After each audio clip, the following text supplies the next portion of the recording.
Oh, master, ano naman ang gagawin natin dyan? Malaki problema yan. Yun naman, gamitan na natin pinagbabawal na technique kasi itong unit na to mga master, bali sa indoor unit, naka-off siya, pero yung outdoor, yung compressor, dire-diretso andar. Kasi ang nangyari kasi nito doon, sa may indoor board niya, may relay doon, ano na siya, naka-weld na siguro doon, ayaw nang bumitaw. Kaya ang nangyari, laging may supply papunta dito sa outdoor. Itong unit na to mga master, medyo luma na rin siya. Meron siyang cooling at saka heater. So, kung makita nyo, 4 na wires to. Itong line neutral, ito yung papunta dun sa compressor, itong linya na to. Ito, kung makapansin nyo mga master, kuha natin ng voltahe. Yan. Kung naka-off yung indoor ngayon, kung makikita nyo, may voltahe siya. Yan, no? Dapat wala siya. Dapat wala kang makuha ng voltahe dyan pagka naka-off yung indoor. Kasi ito pala master, kung makita nyo, itong number 4, ito yung, may relay din to dun sa indoor board. Kasi hiwalay kasi yung relay nito eh. So ang nangyari ito ngayon, ito lang ang may problema, ang relay ng papunta dun sa compressor. Itong sa fan motor, walang problema yan. Kasi ang nangyari, pag inaw natin yung unit, may supply agad to. Pero itong para sa fan motor, wala. So ang gagawin natin ito mga master, kung mapapansin nyo, walang contactor to. Yan, yan. Yan, kung mapansin nyo mga master, walang contactor yan. Walang contactor, di ba? So gagawin natin, lagyan natin ng contactor. So ang magiging supply nito sa unit, itong para sa compressor, gagawin natin, lalagyan natin ng contactor. So ang nangyari, yung para sa fan motor, itong sa outdoor fan motor na signal, gagawin natin siyang mag-supply dito sa coil ng contactor. Kasi ang mangyari, sabay kasi yan eh. Kunyari, magbibigay na ng signal, papaandarin niya na, papalamigin niya na yung indoor. Magbibigay ng supply yung para sa compressor at saka sa outdoor fan. So ang gagawin natin ngayon, dahil dire-diretso na ang supply dito sa papunta sa compressor, dadaanan natin ang contactor. Okay? Tapos itong supply para sa outdoor fan, ito na magsusupply para sa coil ng contactor para mag-trigger siya. Pagka-trigger niya, bago aandar yung compressor. Kasi mag-automatic pa rin siya eh. Kasi kunyari, pag nag-automatic yung indoor, sabay kasi yun. Pati yung outdoor fan, mag-off din siya.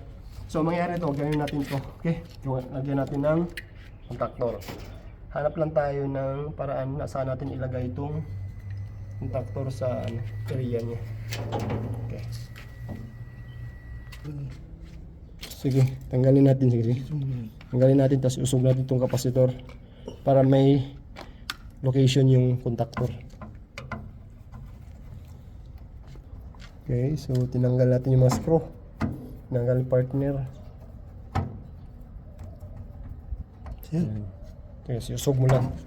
Atras mo unti. Tapos tanggalin yung kapasitor ng fan motor. Okay, so yun mga kamaster, na ikabit na natin yung contactor. Yan.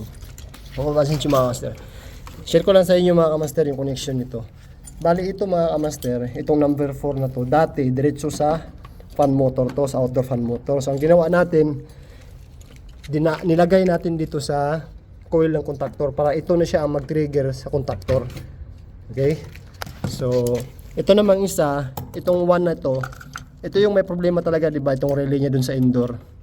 Ngayon, laging may supplyan siya pero hindi umaandar yung compressor natin ngayon kasi dinaanan natin ng contactor. So, dahil hindi siya nag-trigger, kaya hindi umandar yung compressor. Yan. Makita nyo, ganito na yung connection mga master. Dati, itong linya na to, diretso siya sa compressor. So, ang ginawa natin, lagay natin dito sa contactor. Tsaka yung sa outdoor fan, dito sinabay natin sila. So, bali nangyari ito, yung connection nito parang, ano na siya, pang 24,000 BTU. Itong unit na to, ano lang to siya, 18,000 BTU. Yan. Kasi itong unit to, may hot and cold siya, kaya 4 ang connection dito sa terminal niya sa outdoor. Kasi kung cooling lang to, 2 lang.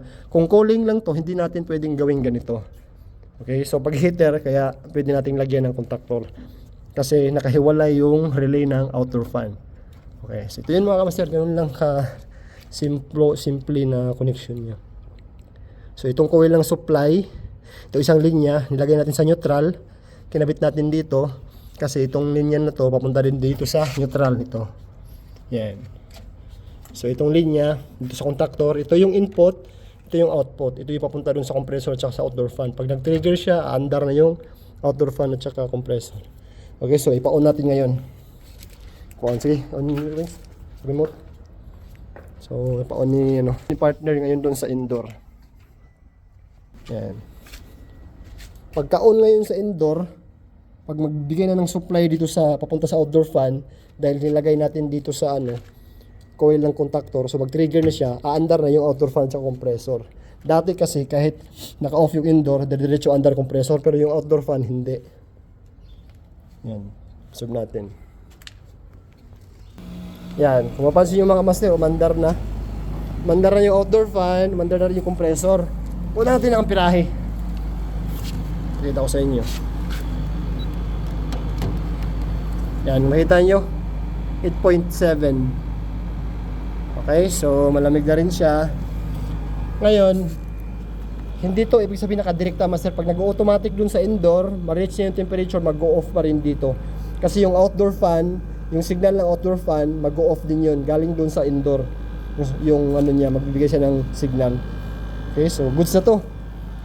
So yun lang mga master, pagka meron, lalo na sa mga nandito sa Saudi, pwede nyo gawin to kung wala kayong pampalit na indoor board. Kaya sa mga ganitong modelo, medyo luma na rin siya.